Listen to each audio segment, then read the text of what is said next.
Principal. Monsieur le chef du deuxième groupe d'opposition.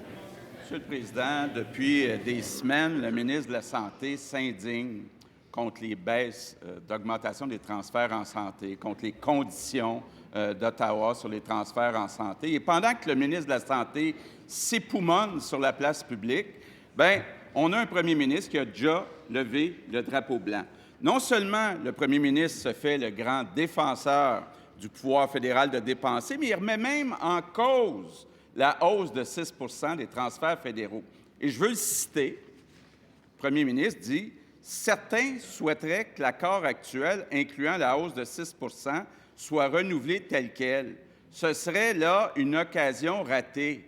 La hausse du financement en santé devrait être liée à des progrès substantiels dans le rendement par les provinces. » Comme si ce n'était pas déjà assez compliqué que le gouvernement du Québec gère le réseau de la santé. Il veut que le fédéral s'en mêle. Jamais, jamais un premier ministre du Québec a été aussi soumis face à la vision du gouvernement fédéral.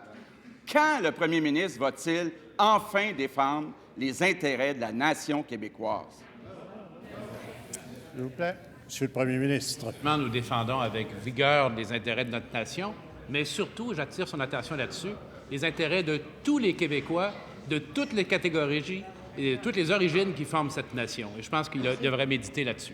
Maintenant, sur ce texte, je l'engage à le relire et l'analyser de façon plus complète. Parce que ce que je disais et que je redis aujourd'hui, et il a déjà dit ça, je pense même, dans le passé, c'est que le simple ajout d'argent au système de santé ne suffira pas. Si c'était possible de le dire ça, on l'aurait vu arriver. Ça ne suffit pas, il faut innover.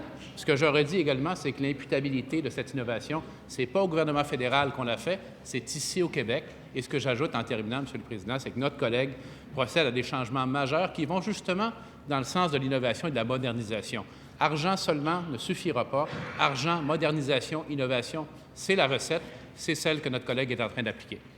Première complémentaire, Monsieur le chef du deuxième groupe d'opposition. Monsieur le Président, c'est clair, le premier ministre dit la hausse des transferts du fédéral devrait être liée à des progrès ici au Québec. Donc, il est d'accord avec le fait que le fédéral mette des conditions.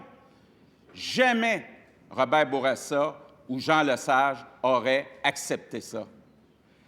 Robert Bourassa et Jean Lesage étaient des nationalistes qui défendaient les intérêts du Québec à l'intérieur du Canada. Quand notre premier ministre va-t-il se tenir debout pour la nation québécoise? Monsieur le premier ministre. Monsieur le Président, on frôle l'insulte dans ces commentaires-là, puis c'est la technique habituelle. C'est la technique habituelle de notre collègue. Parce que nous sommes tous ici des Québécois très fiers de l'être. Très fiers de l'être. Mais on est également dans la réalité dont nous sommes fiers également, dont les Québécois en grande majorité également sont fiers, c'est que le Québec fait partie, pour son plus grand bonheur, de la Fédération canadienne. Ce que jamais notre collègue est capable de dire et de faire. Maintenant, je vais répéter encore une fois qu'à cette époque, avant et maintenant, j'ai toujours refusé quelques conditions, que ce soit imposées par le fédéral, mais dire aux Québécois que si nous avons des ressources supplémentaires qui nous permettraient, par exemple, d'atteindre 4 % de financement annuel, ce qui est notre objectif, ces ressources seront attribuées avec une démarche très claire d'innovation dont nous rendrons compte au Québec. Première complémentaire, Monsieur le chef. Deuxième complémentaire, Monsieur le chef du deuxième groupe d'opposition. Monsieur le Président, le premier ministre peut peut-être changer d'idée, mais ce qu'il a écrit, c'est qu'il était d'accord que la hausse des transferts du fédéral soit liée à des résultats.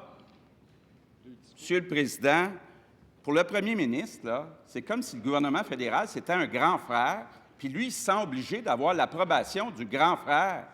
Quand va-t-il arrêter d'être à genoux devant Ottawa? Monsieur le premier ministre. Alors, il arrive que les racines péquistes de notre collègue ressortent. Ça vient de se produire de façon très nette. Mais je ne sais pas si vous voulez, peut-être on vous le retourne éventuellement, non? Alors... S'il vous plaît.